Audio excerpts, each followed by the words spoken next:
rester immobile, en tant que spectateur passif, face aux horreurs que diffusent les médias et à leur impartialité apparente, équivaut à être complice des pertes humaines.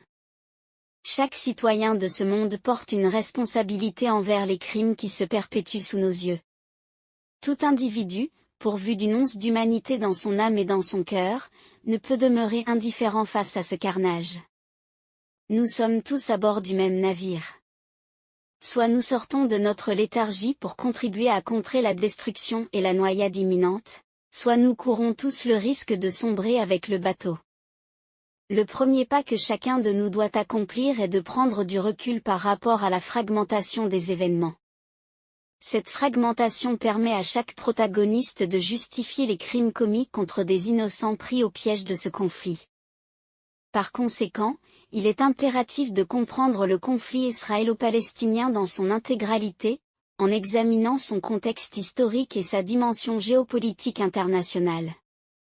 Ce faisant, nous pouvons nous aligner non pas sur un camp particulier, ni chercher à exploiter la situation pour des gains personnels, mais sur des valeurs de justice et de dignité humaine. C'est la seule voie pour éteindre l'incendie qui menace de consumer notre monde. Personne ne peut nier que l'histoire des Palestiniens est profondément enracinée dans le passé du Proche-Orient. Cependant, la tragédie du peuple palestinien découle d'un conflit complexe, résultant de la coexistence de multiples aspirations sur un territoire déjà habité. Cette situation est en grande partie le résultat de promesses contradictoires faites par les puissances coloniales au tournant du XXe siècle. L'idée de créer un État juif commence à émerger à la fin du XIXe siècle et prend de l'ampleur après la Seconde Guerre mondiale.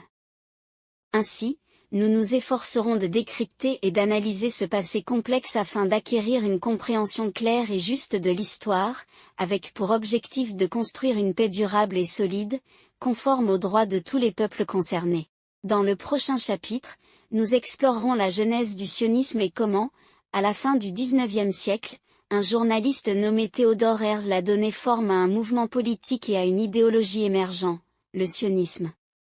Cette idéologie avait pour objectif de réunir les Juifs d'Europe, confrontés à une montée de l'antisémitisme, en vue de créer une nation juive et d'encourager une migration massive en Palestine. Restez à l'écoute pour en savoir plus sur ce sujet.